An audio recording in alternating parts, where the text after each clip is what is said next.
Hey guys, Matt here for a quick second before we start. 30 years ago, radiation from my cancer treatment felt like someone put an easy bake oven in the Chernobyl control room and said, fire it up. My skin came out somewhere between rotisserie chicken and Deadpool's face. The official recovery plan was a bathtub full of Vaseline and walk it off. You look great. So yeah, skin health became a thing for me. And that's why I partnered with Codex Labs. They make skincare products for compromised skin, including people going through cancer treatment, by focusing on the skin barrier and the microbiome instead of fragrances and marketing hype with fancy logos. Look, I'm just a guy. I want soap that works. Soap should be soap, lotion should be lotion, cleanser should be cleanser. It shouldn't create new problems when you already have enough shit to deal with. With Codex products, my skin feels better, my wife loves it, my daughter steals it, and I only put my name on things I would hand to another cancer patient. If you would like to learn more about Codex Labs and their products, visit MatthewZachary.com/Codex. That's MatthewZachary.com/Codex and use code Zachary to save 15%. All right, let's get to the episode.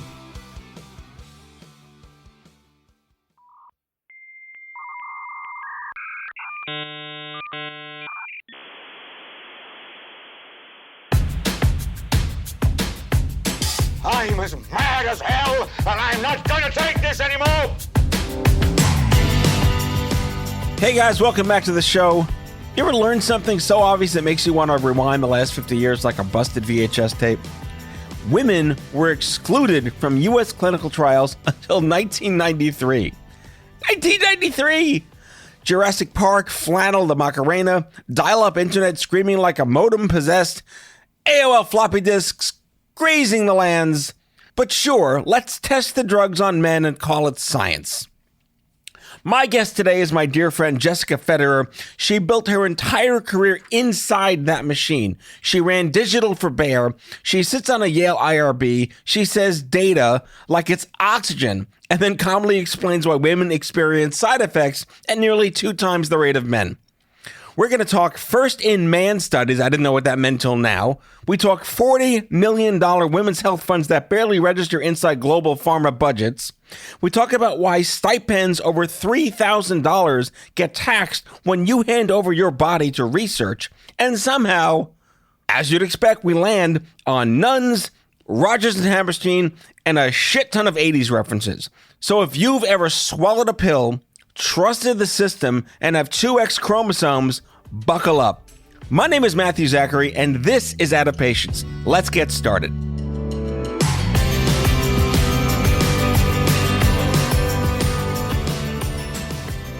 I have you, Jess Federer. Years. By the way, what is your middle name? Jessica J. Federer. Is it Jessica Federer? Tell me. This is not going in the podcast. No, it can't? No. We're taping. Jessica. Yes. Okay, Kyle, gonna bleep that. He's going to bleep that. Just keep it curious for the listeners. Like a Jon Stewart Daily Show bleep. Now we're in trouble. Because you use the J everywhere you go. Are there like more than one Jessica Federers to get confused by? There are. Okay. Aren't there more? I'm the only Matthew Zachary. No, you're not. If you go to Google, I'm the only one. You're the only one on Google. I'm not the only one. In fact, here's a fun fact. This is macabre. Okay. Oh, no. I have a Google search running for different things, and my name is in there for my comms people to see if I'm show somewhere. Yeah. This is really macabre. I pop up a lot in obituaries when the remaining family have names Matthew and Zachary. Right?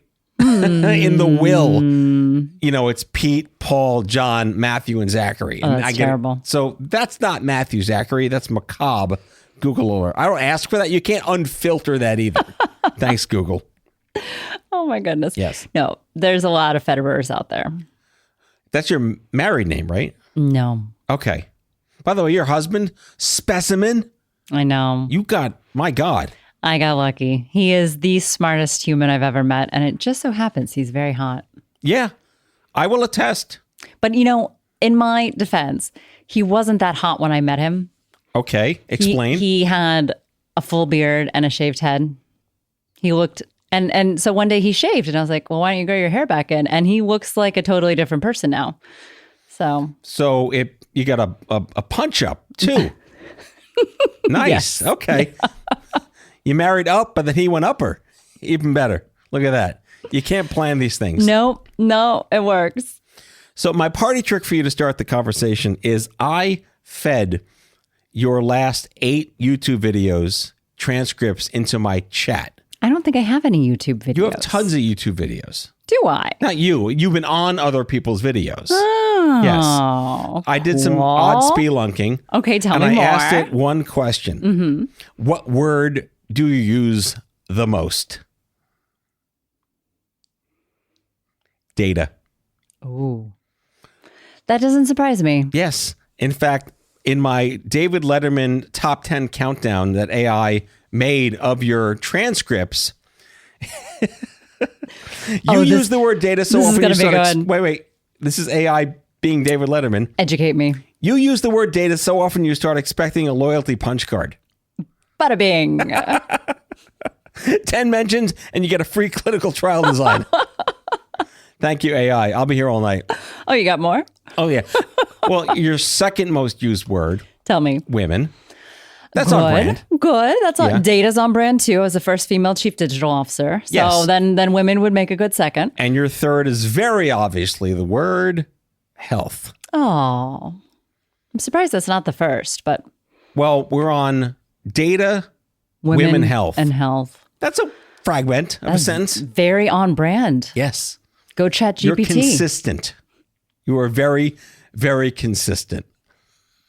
I lived in Germany for a decade. What do you expect? That was the thing. Like, how'd you go from Kansas to Germany?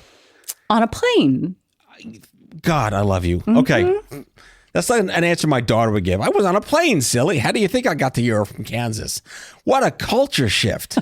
I mean, I was in New York City and went to Binghamton and I lost my mind. I mean, have you been to the Midwest? It's basically all Germans anyway. Yeah. So it's the same thing. Okay. You know, beer, brats, and pretzels. Okay. So similar. Yeah. Okay. Very direct, down-to-earth people. Yes. You know. So it wasn't works. a tremendous culture shock to go to Germany, to Dusseldorf, right? First to Berlin. Okay. So Bayer Pharma global headquarters is in Berlin. And then the global headquarters of Bayer Pharma, Consumer Care, Crop Science, Animal Health. We even had material science at the time. That's all in Leverkusen. So I did 5 years in Berlin and 5 in Leverkusen. It's the fun. Tiki-taki, tiki-taki, oi, oi, oi. I learned that in Disney World in high school when we went to the Germany land in Epcot. Yeah, I loved Epcot Center in high school too. I haven't been back since then. You haven't been to Epcot since the 80s? Since high school. Or the 90s, right? Yeah. We tick the same census box, I think. Yeah. Yeah. Exactly. 70s babies. We make it look good. We make it look good. But you look great. So I've done so many shows, but you look great. Don't look under the hood, but you look great. Yeah, exactly. So I feel like we only get better with age. That's it. There's no alternative. Where are we going? I feel like if someone banned you from using the word data, you wouldn't be able to exist. Information. I can find synonyms. I have a dictionary. I suppose so. But I'm not surprised. My first genuine question is, why are men such dicks when it comes to misogyny in investors and science? I hate it. It makes my species, my Y chromosomes look bad. I only hear negative stories. We're going to get to the why in your terms, but I'd love to hear situations where XY humans recognize that XX humans are different people that need a different way to be involved in things to help them not get sick or get better when they get sick. What a question. Yes. Wow. Well, to be fair, and let's try to be fair. Okay. The only reason women were taken out of clinical research, the only reason women were excluded was actually to protect them. So we took them out during the thalidomide scandal because it wasn't... That was the 50s? Yeah, okay. Because we didn't want to have women in clinical trials and potentially any woman of reproductive age have a side effect that we didn't know about from that trial. So it really was done to protect women. And then we had decades of research without women involved, women of childbearing age, which was generally all women. And then till you get to the 90s, 1993, Right. the year of Jurassic Park and Groundhog Day, all the things we remember. That was the year NIH passed a resolution that required both women and minorities to be put back into clinical research. And it was actually just for federally funded research. Okay. And it's taken a long time to actually expand that. But we're making progress. So women weren't eliminated for any reasons other than to protect them. But that doesn't explain like the 30-year gap. It doesn't. No. Right. Is that like just we don't discuss this? Well, that is a great question. I think, we have so far to go. So most studies now are still done on male cells, male mice, and first in man is still first in man. Yeah. When I first went to Bayer's Wuppertal office, when I had just joined Bayer, they have this lovely office in Wuppertal. It's one of the original campuses. And it's where they discovered the molecule that became Xarelto. It's this great lab. They've got the toxicology facilities, the animals, everything. And they were walking me through, giving me the tour as a new hire. And they actually took me by the first in man room office center. And they explained that there in Wuppertal, the first in man studies were actually done on employees that volunteered. Okay. So can you imagine working at a company on an asset and they're like, okay, we're ready to try it in humans. Which one of you wants to volunteer? Right. Hey, Bob, come here. Yeah. So I mean, on the upside, that these people really have faith in what they're working on if they're going to volunteer to be the first ones. But it is first in man. And so we're getting to a point now where companies are starting to realize, researchers are starting to realize, by not using cells that have an XX, and by relying on cells that have an XY, they're getting a skewed picture, obviously. You don't want to eliminate the cells that have 2X chromosomes from what you're studying because you may miss out on some really exciting innovations that you wouldn't have seen otherwise. So we do have institutions starting to get more female mice, for example. What I'm hearing anecdotally is they're saying the female mice actually cost more because they're not as popular to order. So I know. So this is a supply chain rodent issue. Things you learn, But we're getting there. So the awareness is growing that every single cell has either an X and an X or X and a Y on the 23rd chromosome. And that matters in every organ system in your body. So it is important to recognize. And now, we don't have to wait on cell and gene therapy manufacturing equipment to scale. All we have to do is start looking at cells with 2 X's. All right. So my dumb, not dumb question is, isn't there more profit in a product that helps more people? Bingo. Right. How has that not been a realization since 1993? One anecdote. I was tangentially involved in some patient recruitment for a cardiovascular drug that was adjacent to cardiomyopathy as a side effect of chemotherapy. Wow. Right. Nerdy shit. Good. And the trial forgot that black people exist. So when they came to market with the product, it didn't work in black men. Oh, dear. And it caused all these side effects in black men. And they're like, oh, shit, I should have had a V8. I should have had a black V8. Right. Why does this? Where is the myopia coming from? There is so much packed into the why and the history of where we are. I think the best we can do is say, how do we take wherever we happen to be and move forward? And not anecdotally, fact-based, women have side effects at about twice the rate of men for all drugs.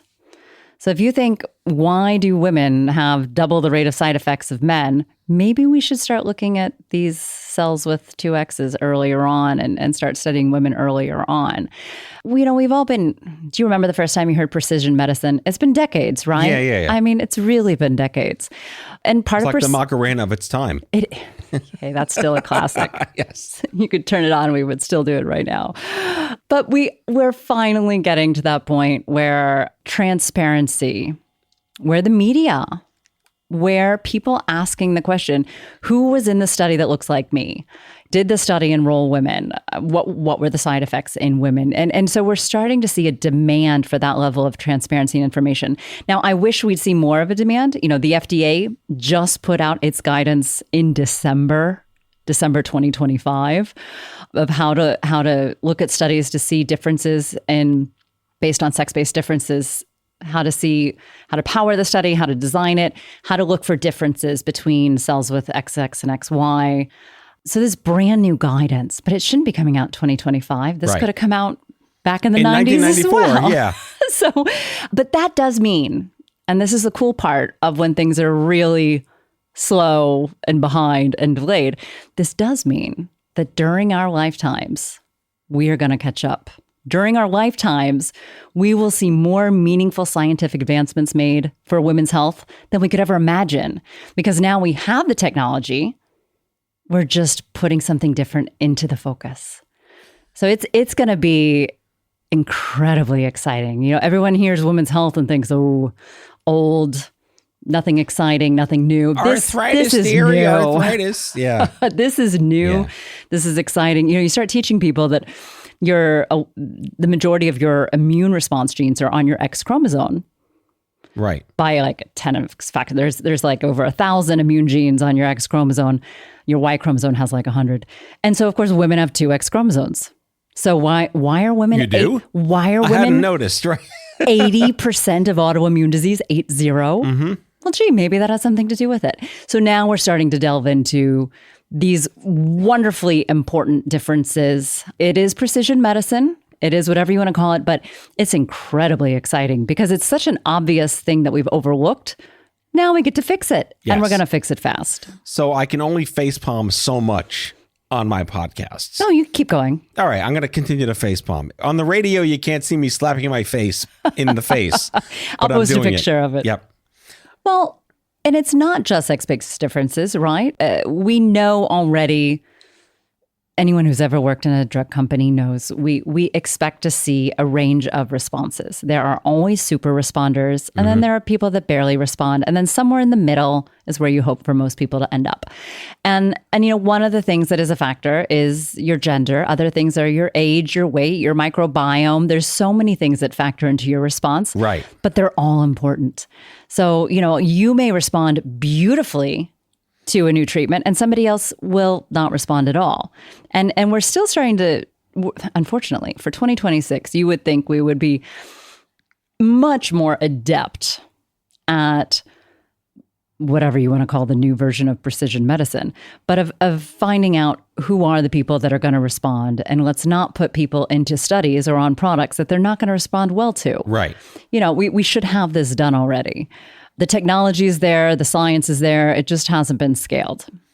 Where do you sit in the space of, I'm not going to say, like, this is a little outside my Venn diagram, but all right, let's say we realize, oh my God, there are 2 genders and we'll make more money if it helps more people. Let's say that does happen, right? Progress has happened. Here's our scenario.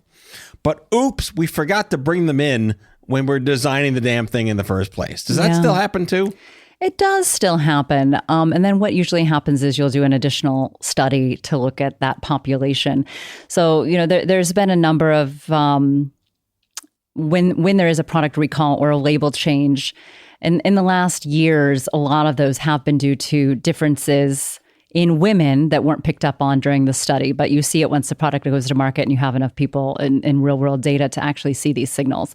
And so then often regulators will require an additional study for that population. And then usually they'll adjust the dosage or adjust the recommendations around it. Okay, let's take a break. You got it. Because I feel like we should have an advertisement running for a company that made a drug the right way, but that's not going to happen. Oh, no. So many made them the right way. Yeah? Okay. Yes. Okay. Yes. I am a big fan of the virtuous pharma approach.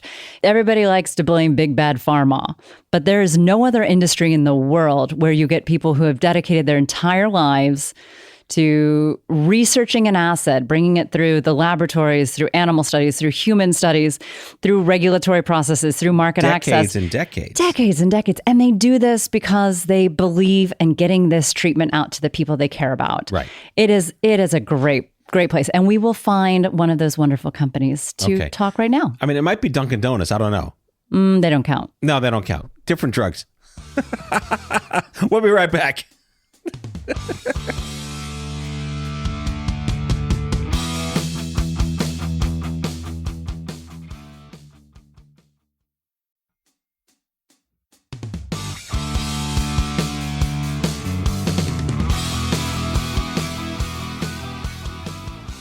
Now, clearly, you didn't go to school to study to become the first female digital officer in life sciences. Well, we didn't really have this term digital back in the But day. I just like, I don't know why I live in this space.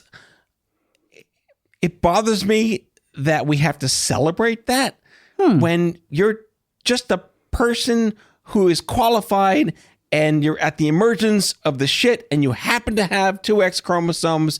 But why did it take this long for that to happen? Well, that's a good question. It's just my anthropology curiosities. Well, if you look at big pharma as a whole, ladies and gentlemen, if you look at the industry as a whole, we've only had one female CEO of a big pharma company, and that's Emma over at GSK. And, we've had amazing CEOs of biotech companies and smaller companies. But if you look at big pharma, there's really ever only been one woman CEO. And that matters. Yeah. That really matters. We have Belen over at Merck. There are some phenomenal women in Well, Sally at Pfizer. Exactly. Yeah. She's retired now. Yes, she is. But we've got some amazing women in the leadership, but not enough. And then if you look at the boards of the companies, we're still catching up. So we will get there. We will definitely get there. It's just historical. Things take time to change. Yes, the moral arc of the universe, whole thing. That thing. So do you find yourself banging your head against the wall less as you traverse the country to these events, talking everywhere? Is there a slow descent of headache-induced face-palming as you do your thing? Well, I think working in the drug industry where everything takes decades. Right. And then working in Germany where everything is done, it's either in Ordnung or not, there's a right way to do things and a not the right way to do things. Right. You just get a appreciation for there are things you can change and things you cannot change. And you focus on the things you can change. Right. And so everywhere you go in the country, everywhere people are listening, there are amazing humans that are working to, like you, change the system from within, to do what they can to put the spotlight somewhere, to create some attention, to make a change. And this happens inside of companies, it happens outside of companies, but that is the part you want to focus on so that you don't ever bang your head into the wall. That doesn't sound healthy, but it's really nice to see these examples of change and initiative and leadership. And all you need to do is get a few of those people together. Magic happens. Well, speaking of which, you started something called the Health of Women Investors Summit. Did I get that right? Yeah. I like that. Is it the first? Do we still say femtech? Is that sexualizing investor culture? Help me understand what's going on there. So about 4 years ago, I realized that the largest dedicated women's health fund was only around $40 million, which, being at a big global company with 120,000 people, like that's an event budget. You know, it's right. Yeah. Rounding errors. It was bad. And so you think, well, what can I do about it? So I started bringing investors together. And, the first time there was only a small room of us that got together. And then the next year it doubled in size and the next year doubled in size. And now, we have a waiting list of about 100 folks right now for this year's. But we bring investors together from venture capital, private equity, foundations, governments, endowments. And these are really great investors that like to get involved in a space before it's mainstream. They understand the opportunity. They look at the GLP-1s. They look at the new postpartum depression drug that Sage Therapeutics launched, where I was on the board, and how these areas are really growing and demonstrating that sex-based differences mean additional opportunity for the market. It means they can do better. You look at the GLP-1s, that is the most profitable industry, the most profitable category, and the most profitable industry of the world is the GLP-1s. And that's largely driven by women. So I think the business side is waking up to the fact that actually considering the differences is beneficial for everybody. Were you always this nerdy? Oh, definitely. Were you a theater kid too? Theater kid. I lived in the library. I would read, the entire library. I've always been this nerdy. Yeah. What's your favorite musical? Oh, Seven Brides for Seven Brothers, Hello Dolly. Oh, you're going way back. Oh, yeah. Okay, retro throwback OG Broadway. It's always Rodgers and Hammerstein. You know, that's where you got to go. Okay, so then is it the Gypsy? You a Jules Stein fan? Yeah. Okay. We can musical theater. Because that brings us into the 60s with the transitions with Chicago and Kander and Ebb. We're getting away from Rodgers and Hart. Pretty much same with Rodgers and Hammerstein, though. For if you want to like start singing in one of the musical songs, those will be the ones I know. Okay, so is it like South Pacific? South Pacific, Brigadoon? of course. Yeah, wash that man out of my hair. You know, brilliant. Of course, I pegged it. I knew it. Yeah, theater kid. Yeah. Well, we're good at what the show must go on. Yeah, well said. You cope. That's it. That's it. So again, you mentioned the GLP-1s. Where else? I feel like the awakening. Oh my God, women, they matter. I'm still stuck in this space. Like, I don't understand how it's been this way. Maybe I'm on the wrong side of perspectives. Am I not misogynistic enough to see these things? But where else? Like what other things are driving women's investor health initiatives these days? Oh, such a good question.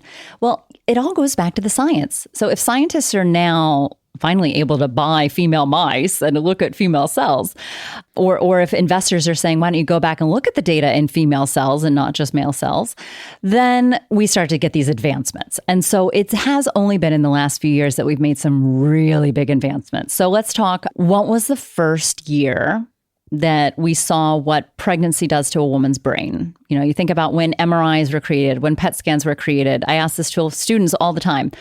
What year do you think was the first time we saw what pregnancy does to a woman's brain? Last week. Well, you're not far off. Okay. It was published for the first time in 2024. Yeah. All right.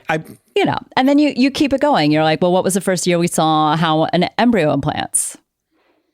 Pretty important thing to figure out, right? During Trump 1.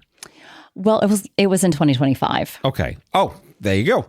Yeah. I was way off. So, and then you look, what we're just starting to see now is folks are going back wisely and evaluating data and looking at guidelines. And they're finding cases where, let's say, you know, the care is following the guidelines, but it may have negative effects for women or will not show the same thing for men and women. And so we need to look at guidelines again. We need to look at care patterns again.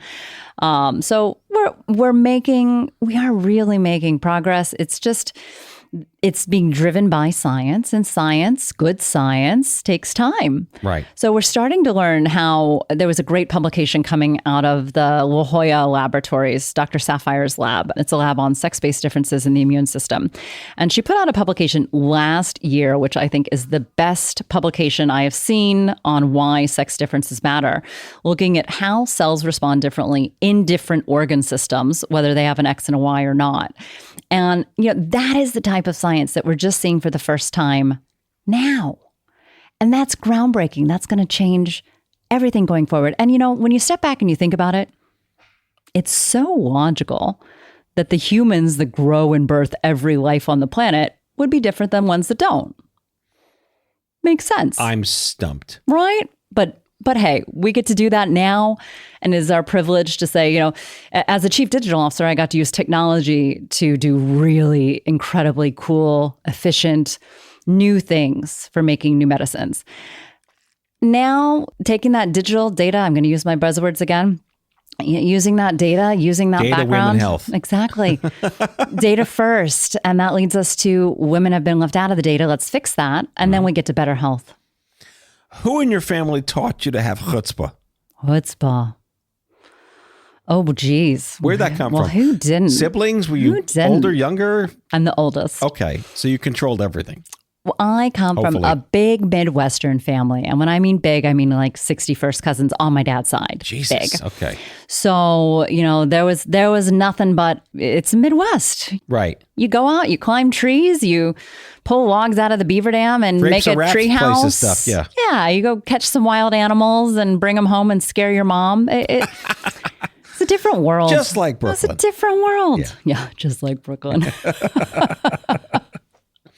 I think the animals I caught were probably more poisonous, you know. Fair enough. But yeah. Mommy, look what I brought home. It's a rattlesnake. Yeah. Yeah. So having that experience, this big family, that kind of, I mean, you have I would call it like congenital moxie. Oh, right? That's a good term. Yeah. I've been officially diagnosed with congenital moxie. We got to start an innovation fund for that. I think people would want to be infected. Yes. I think, what do I think? There's such a value in being able to communicate your conviction. And it's powerful. So you may believe in something, but if you can't get out there and talk about it and sell it, it doesn't make any change. So, communicating on your conviction is so important. And you do learn that at a young age. You do learn, and you can learn it later. I've hired many people into teams and then sent them immediately for training with a speech coach or someone who's going to make them watch videos of themselves and practice saying it again. We do all the media training. So you can learn it, but the earlier, you brought up theater kid. Yeah. When somebody pushes you on stage and makes you recite things to a whole room of people, well, you figure out how to do it. Yeah. So it's a critical skill in business, and that is something that AI is not going to be able to replace, is that personal relationship, communication, human piece that is so vital to us succeeding and doing anything in our world. So as an underachiever, I don't think there's... Where's the underachiever? GW, Yale School of Public Health, Oxford, just Oxford. But I couldn't help but want to know what the hell is St. Catherine's College and how many nuns were smacking your wrist with a ruler? Oh, well, St. Cat's is one of the colleges at Oxford. It's one of the newer ones. They actually didn't have nuns. But I went to, since you asked the question, I will actually volunteer the answer. I went to an all-girls Catholic school in St. Louis, Missouri. Okay. And I'm still close with the nuns, the Apostles of the Sacred Heart. And actually my first genetics class, because St. Louis was the home of Monsanto, which is, one of the hubs for learning about genetics. I still remember when Sister Doretta brought in some Monsanto folks and, started teaching us about genes and genetics and, GMO foods. And it was just such an exciting time for science. So the nuns, the Apostles of the Sacred Heart, which also have a mother house up here in Connecticut, which is why I get to see them when I go up for the Yale IRBs.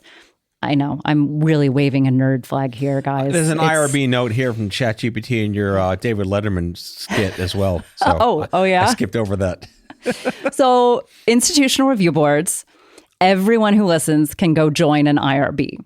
They are required to have a layperson, a non-scientist, before they can begin. So every IRB needs a non-scientist community member. When I first joined the one at Yale, we actually had some nuns from the Apostles of the Sacred Heart, the order that taught me in high school in St. Louis. We had them on the IRB. It was nuns on the IRB. Yes, that's awesome. Because they are concerned about. So we had it's like an '80s band. We're nuns on the IRB. Good night, Cleveland. Is so cool. Everyone should do an IRB, but now they're very tech enabled. Back in the day, you'd get around a big table, they'd order some pizzas, you would have a box of these printed out protocols that would have been delivered to your home, and you go through it and you underline, you circle, and you make a bunch of comments, and then you all talk through them, and you're like, well, we need to change this consent form, and you would discuss it. And so we had a nun, we had a neurosurgeon, we had a prison advocate, we had a bunch of nurses, Baker, Quaker, candlestick maker. It was amazing. It was amazing. And to think all these people come together to just make sure that the human protections, the human subjects protections were being maintained. So do you understand that the study is not designed to help you? Like, that's really important. Right. People have hope going into a clinical trial. You have to check, okay, if this study is enrolling populations that are children or are in prison, is it being done in a way that it's not coercive? There were some where you want to offer a big financial stipend, and actually companies can reimburse and provide stipends of whatever they choose for participants. We need to pay, this is one for you to pick up.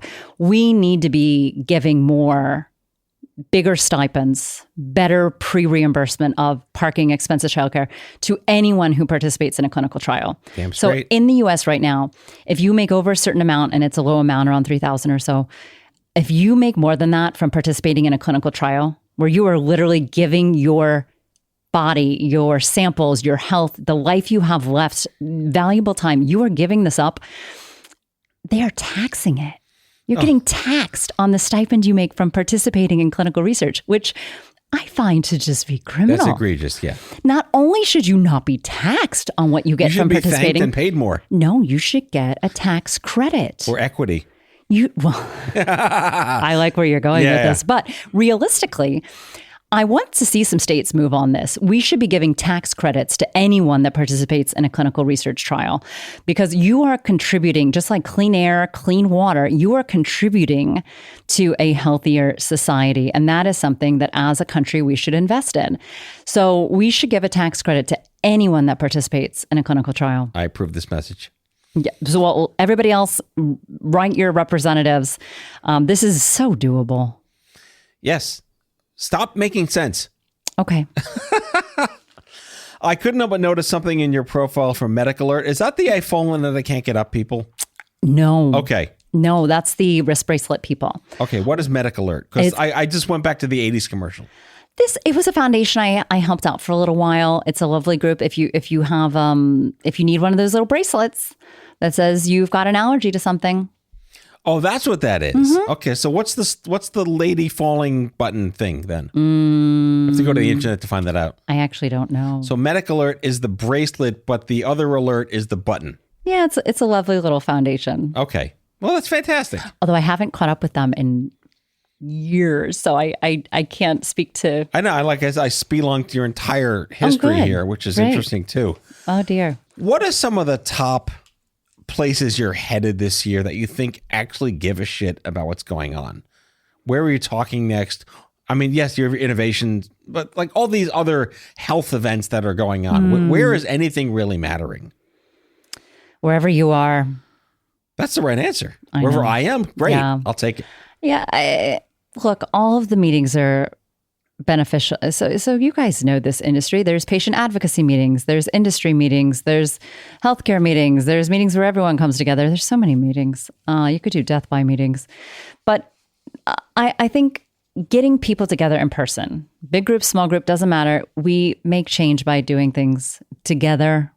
Again, going back to these communication skills, you can't do things in a vacuum. If you're going to change a 120,000 person organization, which was Bayer when I was there, or if you're going to change how society invests in women's health, you got to bring people together and get everyone on the same page. And some of these things are not rocket science, but they need coordination and they need a little prioritization, and you're good. Yeah. So there's a lot of them. Okay. We'll find some in the show notes, maybe. All right, bonus round. I don't know if you know that I do this, but I think you might. Oh, I do. Yes. Well, you're in store for now. Yep, bring it on. The Netflix challenge. Yep. Okay. So for the listeners who are just new to the show, I run my guests through my ChatGPT, and I ask the chat one question based on my thoughts and what the internet finds out. I say, if my guest were a Netflix series, her character would be portrayed by what 3 Gen X pop culture soulmates?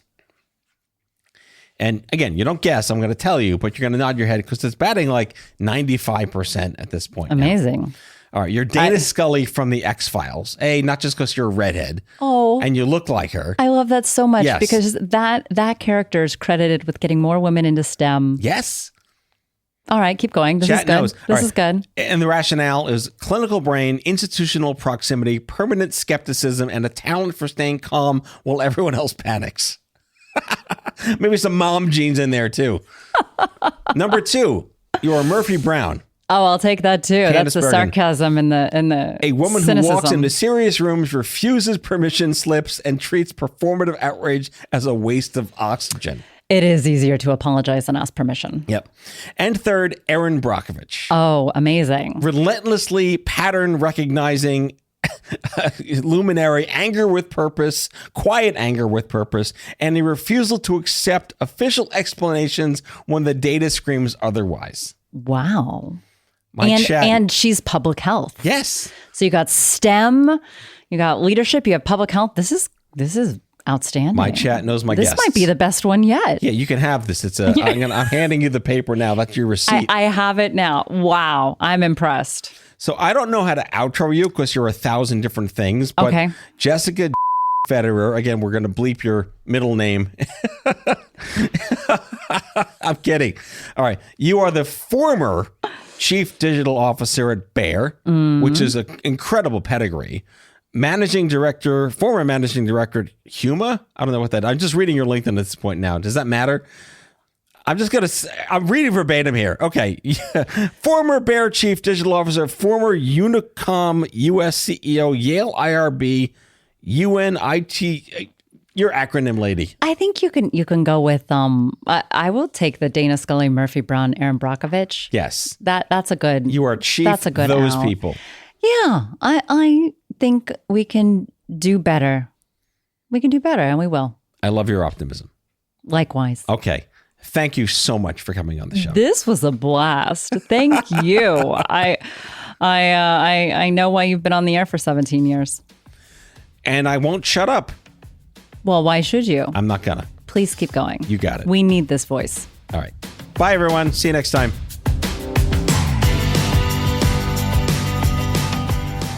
Out of Patience with Matthew Zachary is a production of Matthew Zachary Worldwide.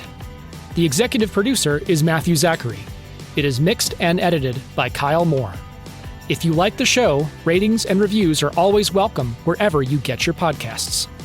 If you have guest suggestions or would like to learn more about sponsorship opportunities, email podcast@matthewzachary.com. For more information about Matthew Zachary and Matthew Zachary Worldwide, visit matthewzachary.com.